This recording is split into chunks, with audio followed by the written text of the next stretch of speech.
When you realize that the federal government has essentially been arming these cartels, what goes through your mind? We feel it's a betrayal. 42,000 people have been killed, and these weapons that our own government facilitated to these violent criminals in Mexico, 200 plus people we know have been killed by them. So there's responsibility for that. 200 plus. And we also now have our hero in the Border Patrol, as you know, Agent Brian Terry, killed on American soil. 3 guns have been found at the murder scene. All 3 of them were connected to this program. And so for us, I'm fearful, not just my deputies, other officers, citizens in America, that we're going to be facing the barrels of guns that have been put in the hands of the most violent criminals in North America. And who's going to be held accountable? I want to read something that you said, or quoted as saying, if somebody gives a gun to somebody knowing they're going to commit murder, guess what we call them? We call them accomplices. Do you think the ATF have been accomplices to murder? Absolutely. So you're saying what they were doing was criminal? Absolutely. Not just these individual agents, but people up the chain of command who have made the decision. The U.S. Attorney for Arizona just resigned. And this is a big deal. Now it's one step away from Eric Holder. This is his Department of Justice, and there are people who have lost their lives. We have broken countless treaties with our neighbor Mexico, and we have a hand and responsibility in this violence that has come to the United States. But more importantly, Mexico is our partner. They're not our enemy, and we facilitated guns into the cartels that have worked to topple the Mexican government. From a law enforcement standpoint, I mean, did this operation make any sense at all? It doesn't. Where it came from is this concept when we allow drugs or cash or sometimes a criminal walk. We may watch a crime in progress, and where we can take lawful action, we allow that criminal to go in an effort to watch its spiderweb and to see how many people we can catch. They use the same concept with weapons, and this is pure insanity. It's never been done before to give weapons like this, and their idea was to track the weapons. There was no tracking mechanism. Now all these guns are nowhere to be found, and for years this will haunt the conscience of America rightly. He is the most decorated Green Beret commander in Vietnam history. He is also a former lieutenant colonel in the Army Special Forces. He also served as an intelligence officer in South and Central America during the same time that Manuel Noriega was the president of that country. His name is Bo Greitz. He joins us now here in the studio. When I commanded Special Forces in Latin America in 1976, George Bush was head of the CIA. We were running an Operation Watchtower down there then.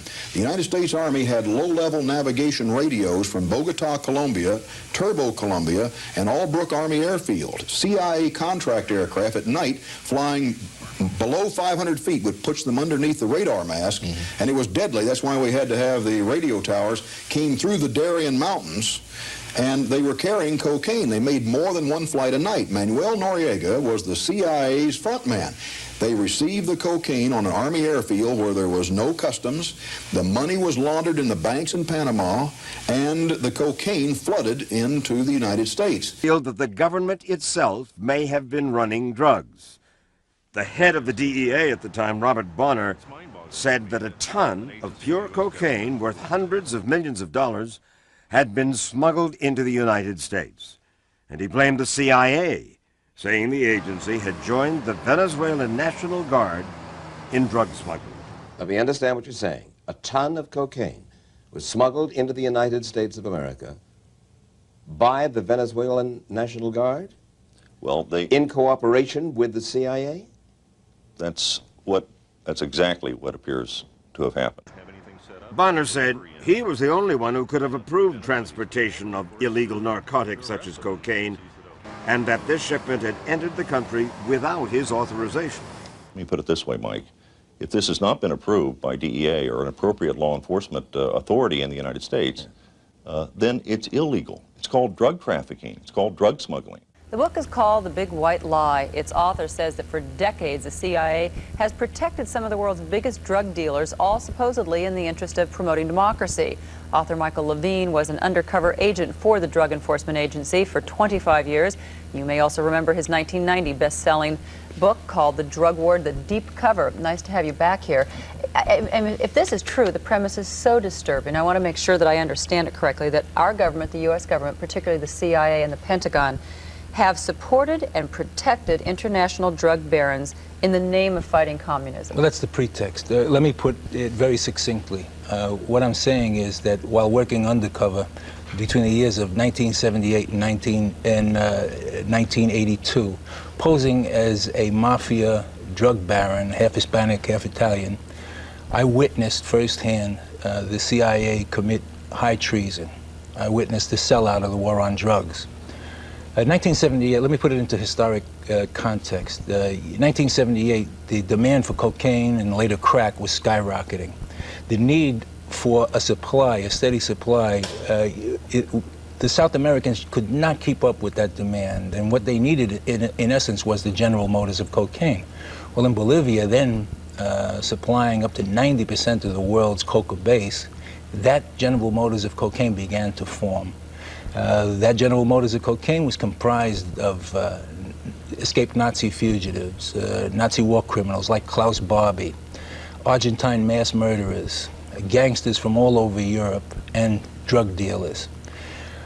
I was assigned to create an undercover sting. I actually created a whole undercover mafia family, and we were assigned to stop that General Motors of cocaine from happening, and we were absolutely successful. So then what happened? Then what happened, enter the CIA, they destroy the case, they take those elements of the Bolivian government, the Lydia Gala government that was helping. This was the last vestige in South America of anti-drug forces. They helped the drug dealers, they helped Klaus Barbie. Why? They helped, well, the pretext was national security. If you read The Big White Lie, I think you'll agree with me that that's just a lie. That a lot of rogue CIA agents just made a fortune. There were there's a whole array of other, it's an out-of-control agency. I think I'd say 90% of the drugs come into this country by aircraft.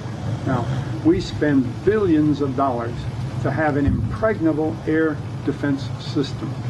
I was one of the founders. 5 officers were sent to Colorado Springs in 1950 to organize the Air Defense Command. So I know exactly what its business is and how it works. And in those days, which we would call our early days, we were intercepting by radar an average of 47,000 flights a day over the United States. No matter which way they were coming, we intercepted them. We had special radars for special conditions. Then out here in Norfolk, we had the Atlantic Sea Frontier. And the Navy knew all the ships at sea. In fact, they knew all the ships at sea all over the world now that they got the satellites up there. So we know every time you fill a rowboat with heroin or when you fill an airplane with coke or whatever's coming in, we know it's in the air. When I was running clandestine operations, like a flight from the coast of Florida into Cuba, bringing some people in to do one thing or another against Castro, I would have to call first Air Defense Command, and I'd say, this little plane, 6-passenger small plane, is coming in tonight at about 9:30, and you will see it on your radar. Leave it alone, and it'll be there about 2 hours. It'll be coming out around 11:30. You'll see that. Leave it alone. Well, I had some cleared officers in the Air Defense Command. They put that on the records, and they wouldn't touch the airplane. Well, suppose they were delivering drugs instead of doing something the government had set up for them to do. You see, the drug guy could call them and say, look, I've got a plane coming in tonight with 10 tons of drugs. Don't touch that airplane. Well, that's collusion. See, he's in on it. But why is it that this great defense system that we have that can see every single airplane in the air, in fact, we can see flocks of crows in the air with the thing, is perfect, can't see planes going to Mena, Arkansas loaded with drugs? Now, that's utterly ridiculous. And that means that somewhere there's collusion through the government to the powers that be that run the drug program, which may be the same people when you think about it, you see? And I know that from flying planes myself in the transport business, from being with the Air Defense Command when I was started, and from running clandestine operations later in my career from the Pentagon. And the sky is absolutely covered with this stuff, and you cannot get through night or day, rain or snow, and yet coming through every single day. That just proves collusion in the drug business. Why don't we stop the drug business? You see, those are the elemental facts of life. This shadow government, this secret team of CIA, ex-CIA, military, ex-military intelligence officers, Oliver North. It's not just that they were involved in assassination programs, disinformation, terrorism, drug smuggling, right, arms dealing, and basically to topple Ortega. Yes, but not all of them were involved in all phases of the operation, and this is one of the things that we have to be very clear about. It's not as though these people have, you know, a board of directors and one man at the top, and you can draw up the lines of authority and all the rest of it. There are a variety of people who move in and out of this racketeering enterprise for a variety of reasons. Some of them don't even like each other, some of them don't even know each other, and but it doesn't matter. Legally, at law, they constitute a racketeering enterprise. Some of them, I am convinced, for instance, are motivated only by money and you know, want to make more money off of the drugs. Others are more motivated by a kind of ideology, a kind of rabid anti-communism, whereby anything that they do is okay because, after all, they're fighting the evil empire. Notice how some of their language right away starts to get very theological. Others are in it, I think, because they got literally thrown out of the intelligence community back during the time of Carter. When President Carter came in, he appointed Stansfield Turner as CIA director, and Turner cleaned house to some extent. They fired some 600 covert operatives, most of whom I don't think are pumping gas or running restaurants. I think most of them are doing pretty much the same things that they did while they were in the agency, except they're now doing it through a kind of privatized network. So, but what it amounts to for the public, and I think this is a very important key point with me, what it amounts to is that it's a threat to our democracy. It's not just what they're doing in Nicaragua that is awful, although I think that is pretty bad in Nicaragua and El Salvador and other parts of the third world. I think their activities are very unchecked. There's no system of checks and balances, and they are very devastating to those people. But ultimately, it's our democracy, it's constitutional democracy that is at stake, because if you can have government policy being carried out through the private sector, self-financed, they don't even have to go to Congress for the funds, because they have massive amounts of money through arms trafficking and drug trafficking and so on. If that is true, then it doesn't really matter even what the president wants. If we have a president who disagrees with them, they will work more quietly and more off the shelf. If they have a president who agrees with them, they can bring it back in, indeed, even into the basement of the White House. So it can shift in or out of government, but it amounts to a system where there are no checks and balances, where there is no accountability to the public, and it's a fundamental attack on democracy.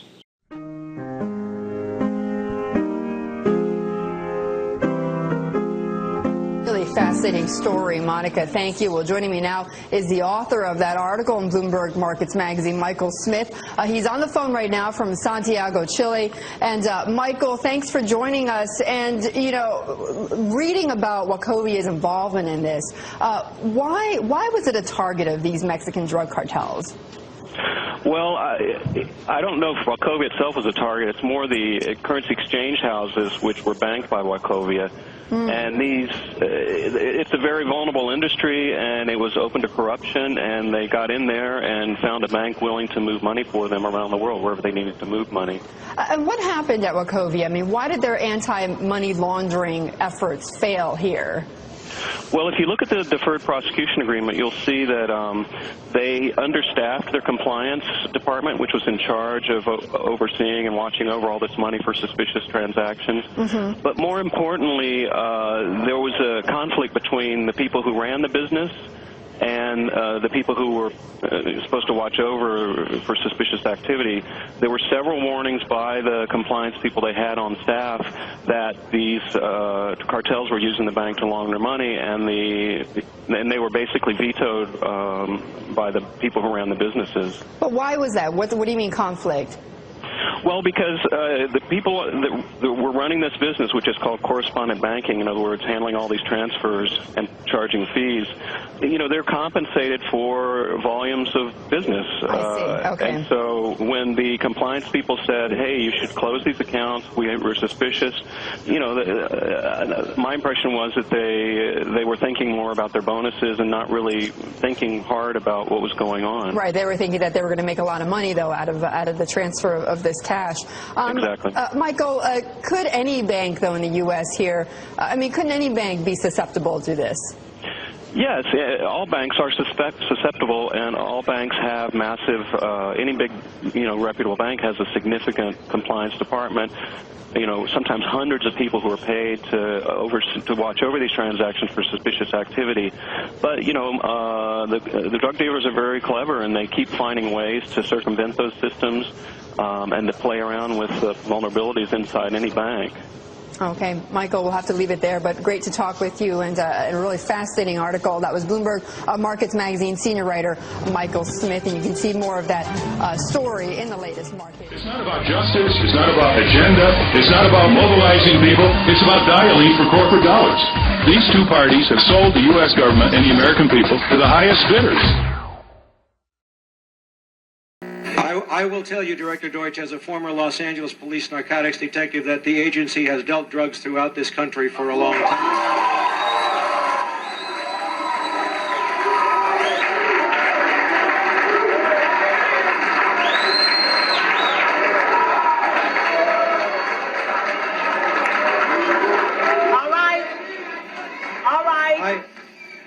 All right, obviously that is an answer for a lot of you. Now can you please? I refer... All right, now can you please? I refer direct... Wait a minute. Wait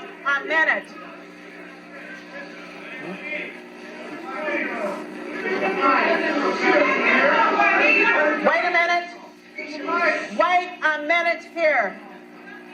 Wait a minute. If you don't like what's going on here, please leave now. No, leave. No, leave now, because there are others who do want to hear what's going on in this room.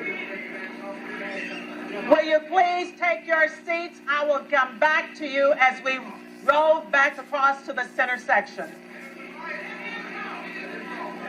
Director Deutsch, I will refer you to 3 specific agency operations known as Amadeus, Pegasus, and Watchtower. I have Watchtower documents heavily redacted by the agency. I was personally exposed to CIA operations and recruited by CIA personnel who attempted to recruit me in the late 70s to become involved in protecting agency drug operations in this country. I have been trying to get this out for 18 years, and I have the evidence. My question for you is very specific, sir. If in the course of the IG's investigations and Fred Hitz's work, you come across evidence of severely criminal activity, let him speak and it's classified, will you use that classification to hide the criminal activity, or will you tell the American people the truth?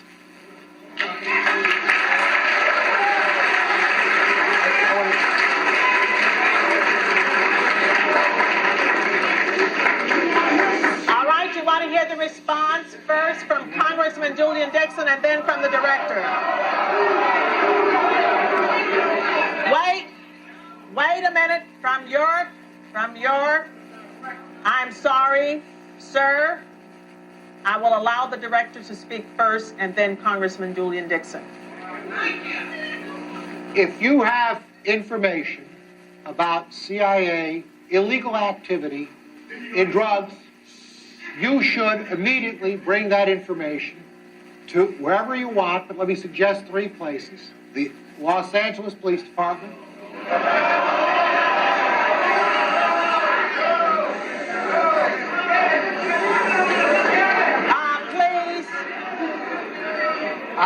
I'm sorry, others want to hear this answer. I am sorry, others want to hear this answer. It is your choice. the Los Angeles Police Department, the Inspector General, or office of one of your Congress persons from this. 18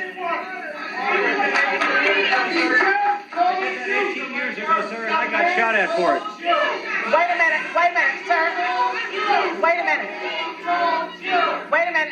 a minute, sir. And? Sir, you have not gotten the mic yet. You are not. But wait a minute, then don't speak out of turn. Let me say something else. If this information turns up wrongdoing, we will bring the people to justice and make them accountable. All right, Congressman Dixon. Thank you, sir, for coming. Wait a minute here. I thought you did not want to be here, but now that you are here, please let us hear and listen. Thank you very much. Sir, I want to thank you for coming. You were at the last meeting. The staff probably had the spelling of your name wrong, but we would like to talk to you. We have been looking for a couple of days for you, and we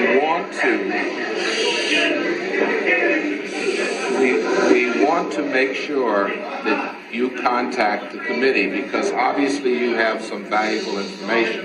If you want to give it to me privately, if you want to hand it to that aide where I can contact you this evening, please do it. Don't let us get away without getting a contact from you. Thank you, sir. Pass it up to him now so everyone can see that I got it. That would be fine. Thank you, sir. And for the record, Please keep the noise down so that we can hear and we can get answers. For the record, my name is Mike Ruppert, R-U-P-P-E-R-T. I did bring this information out 18 years ago, and I got shot at and forced out of LAPD because of it. I've been on the record for 18 years nonstop, and I'll be happy to give you, Congressman, anything that I have. Thank you, Mr. Ruppert. The government testified in the trial that he was responsible. You know how big a freight car is? I unloaded a freight car as a kid. I know how big they are, okay? That he introduced into the southeastern United States in a period of 3 years 8 full freight cars of cocaine. This man is the witness we found who hadn't been gotten to before we interviewed him. One of the things that Bush's task force was amazed at when he testified before the president's task force up there, which Bush was chairman, they couldn't understand how he evaded the radar screen in the Gulf of Mexico with his planes. And he laughed at him. He never did really explain, but he laughed at him and said that wasn't a problem at all. He's also the witness to secrets about Barry Seal, who is seemingly immune to intimidation or threats. Why were you trying to subpoena the CIA? Because we felt like they had documents, exhibits, and evidence that would indicate complicity in this assassination. His name is Sam Dalton, and he was the attorney who represented the Colombian hitmen who assassinated Barry Seal in the penalty phase of their trial. He had his own air-sea rescue operation. He didn't have to call on anybody. Like I say, no problem. Everything, he was prepared for everything. He was running a small airline. Yeah. Difficult to do without somebody saying. And landing this big cargo plane right in Baton Rouge loaded with cocaine. That was the C-1. That was common knowledge, too, was it not? Oh, I think so, sure. Certainly all the personnel at the airport knew what was going on. Through discovery, he gained access to something more valuable than gold, the contents of the trunk of Barry Seal's Cadillac on the night he was assassinated. If it hadn't been for a good state judge with enough courage to back the federal government up, we'd have never gotten inside that trunk. He made them give us that trunk back. And obviously, they had ransacked that trunk and some of the things we didn't get back, but they had missed a few things that indicated just how valuable that trunk was. Something the FBI wanted you to never know about. They went into the Baton Rouge police office and literally physically seized that trunk from the Baton Rouge police and walked out with it. The Baton Rouge police probably would have had to draw their guns to keep possession of that trunk. And actually, the Baton Rouge police should have done that, but they didn't. Because of his fearlessness and his access to the court system that no one else has been able to gain, he was able to penetrate just a little the veil surrounding Barry Seal. They wouldn't even honor the subpoena until the state judge,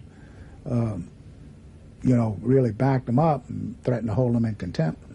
So it took a state judge threatening to hold the FBI in contempt for them to give you what you should have had as part of discovery. Right. And when you saw the contents of what was in that trunk, they were obviously in a ransack condition? Oh, yeah. Oh, yeah. And that's where that phone number was.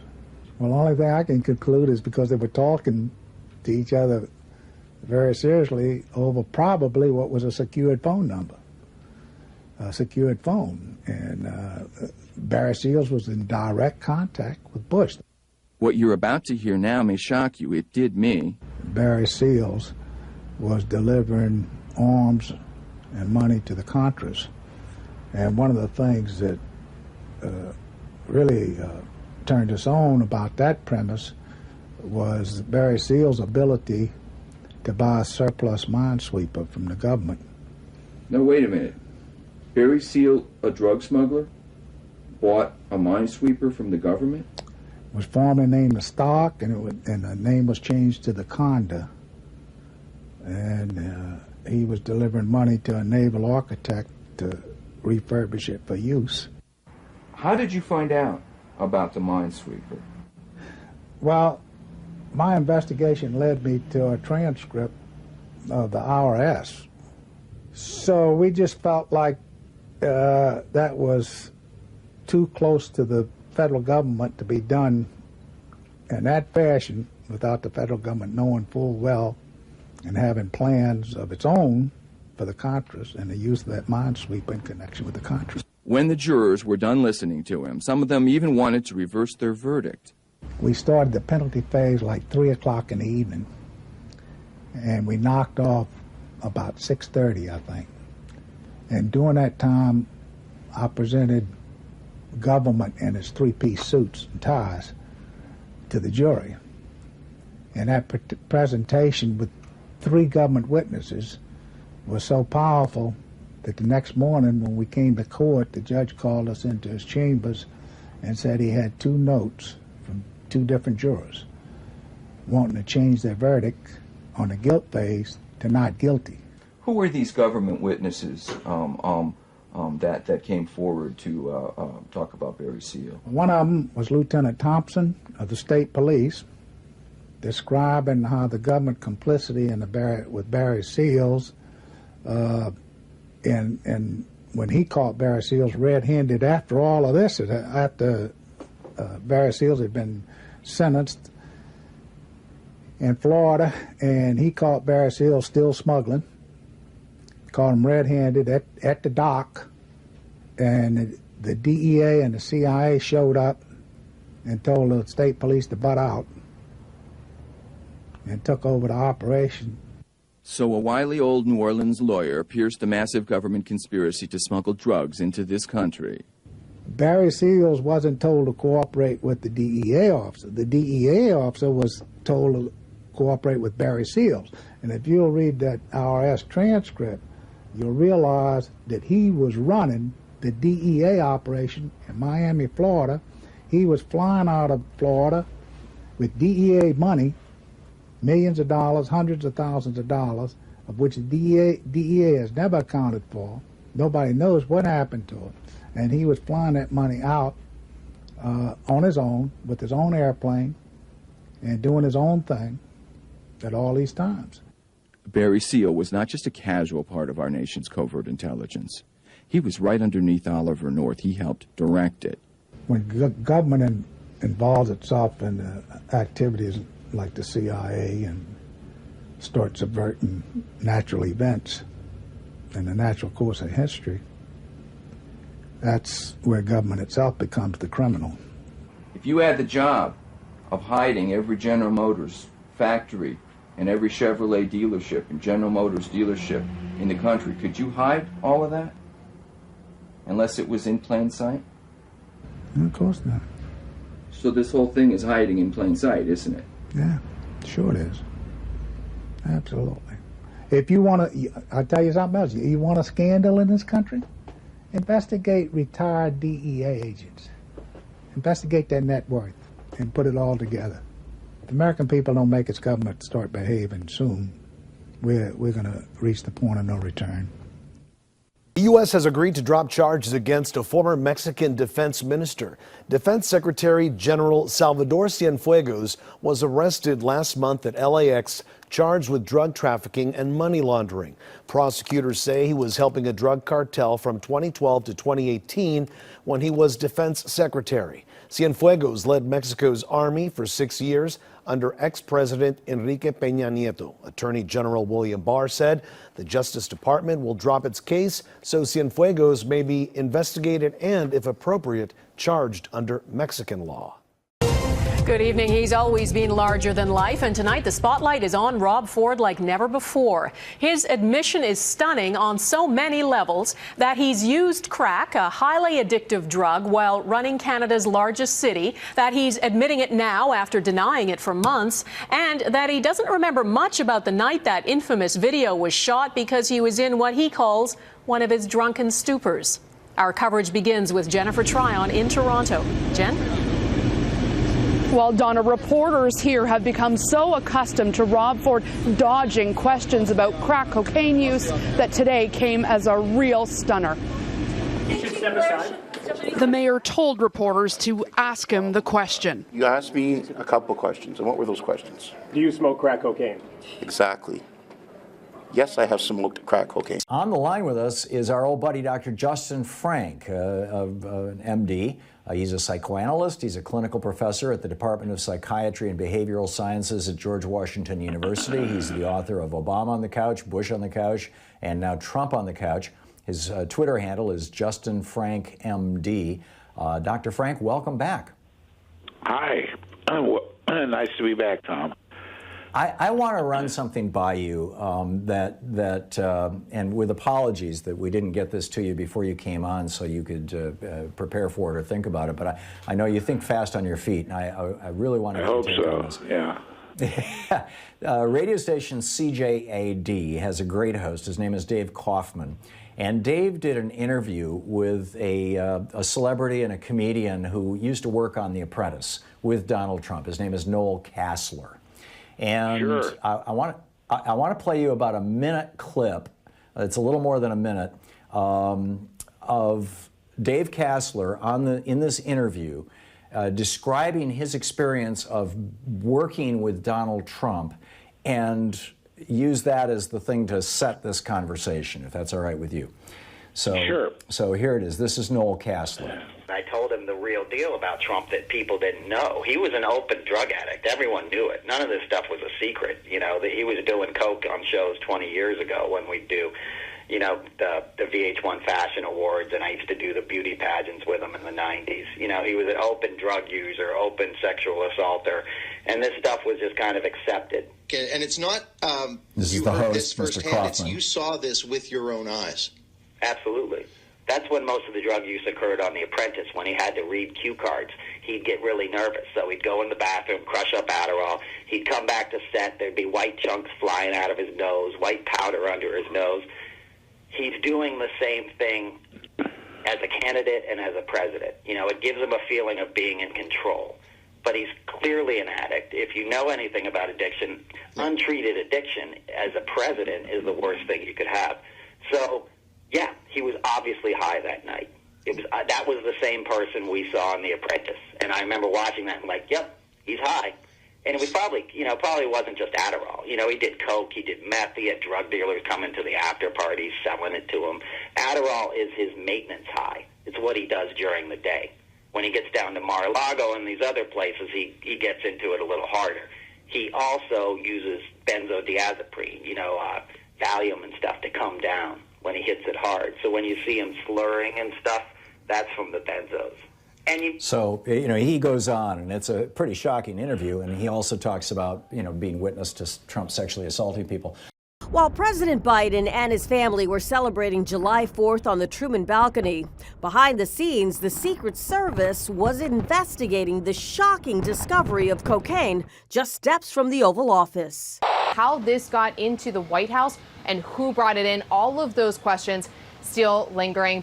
Here's what we know. The cocaine was found in a small dime-sized bag during a routine sweep in a cubby used by White House staff and guests to store cell phones. There's a small wall of little cubbies where guests are told to leave their cell phones before entering the West Wing for tours. That's because photos are not allowed inside the West Wing.